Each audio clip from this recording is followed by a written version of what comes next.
ഏറെ ദിവസങ്ങൾക്ക് ശേഷമാണ് ബി.ജെ.പി. നേതാവ് സുരേഷ് ഗോപി വയനാട്ടിലേക്ക് എത്തുന്നത്. അതും നരേന്ദ്രമോദിയുടെ സമ്മതമൊക്കെ വാങ്ങിയിട്ട്.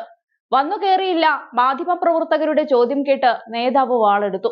വയനാട് ഉരുൾപൊട്ടലിൽ കേന്ദ്ര സർക്കാരിന്റെ സഹായം സംബന്ധിച്ച ചോദ്യത്തിൽ അനിഷ്ടം പ്രകടിപ്പിച്ച് കേന്ദ്ര സഹമന്ത്രി സുരേഷ് ഗോപി പറഞ്ഞത് ഇങ്ങനെയാണ്: എനിക്ക് അറിയാവുന്നതെല്ലാം ഞാൻ പറയും കേട്ടോ, തീർന്നില്ലേ?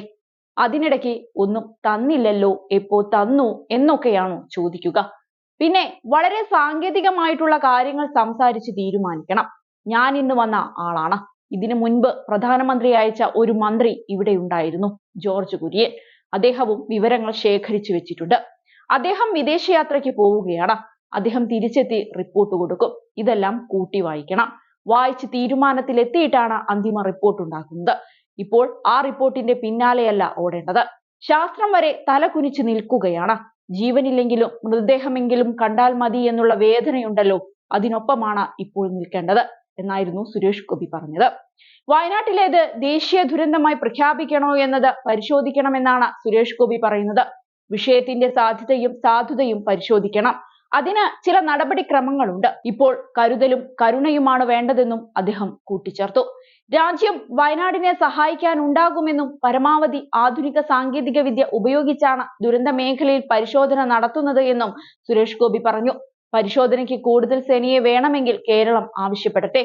ദുരന്തത്തിൽപ്പെട്ടവരെ മാനസികമായി ശക്തിപ്പെടുത്തേണ്ടതാണ് പ്രാധാന്യമെന്നും അദ്ദേഹം ചൂണ്ടിക്കാട്ടുന്നുണ്ട്. അതേസമയം ഉരുൾപൊട്ടലുമായി ബന്ധപ്പെട്ട് കേരളത്തിന് മുന്നറിയിപ്പ് നൽകിയെന്ന അമിത്ഷായുടെ പ്രസ്താവനയെക്കുറിച്ചുള്ള ചോദ്യത്തിന് അത് സബ്മിഷന് മറുപടി പറഞ്ഞതാണെന്നായിരുന്നു സുരേഷ് ഗോപിയുടെ പ്രതികരണം. ഇപ്പോൾ ഇത്തരം കാര്യങ്ങൾ എഴുന്നള്ളിച്ച് അസ്വസ്ഥതയുണ്ടാക്കരുത്. അമിത്ഷായുടെ മറുപടി ഉപയോഗിച്ച് ദുരന്തത്തിൽപ്പെട്ടവരുടെ മനസ്സിനെ മഥിക്കരുത്. കാണാതായവരുടെ കണക്ക് കൃത്യമായി കിട്ടേണ്ടതുണ്ട്. കളക്ടറുമായി സംസാരിച്ചോ വേണ്ടത് ചെയ്യുമെന്നും സുരേഷ് ഗോപി മുണ്ടക്കൈ, ചൂരൽമല തുടങ്ങിയ പ്രദേശങ്ങൾ സന്ദർശിച്ച ശേഷം മാധ്യമങ്ങളോട് പറഞ്ഞു. ഇതിനിടെ മറ്റു ചില കാര്യങ്ങൾക്കും മറുപടി കിട്ടി തുടങ്ങിയിരിക്കുകയാണ്. വയനാട് ഉരുൾപൊട്ടലിന്റെ പശ്ചാത്തലത്തിൽ മുഖ്യമന്ത്രിയുടെ ദുരിതാശ്വാസ നിധിയിലേക്ക് സംഭാവന നടത്താൻ ആഹ്വാനം നിലനിൽക്കെ അതിനെതിരെ ഫേസ്ബുക്ക് പോസ്റ്റിട്ട് സംവിധായകനും റിയാലിറ്റി ഷോ താരവുമായ അഖിൽ മാരാർക്കെതിരെ പോലീസ് കേസെടുത്തിരിക്കുകയാണിപ്പോൾ.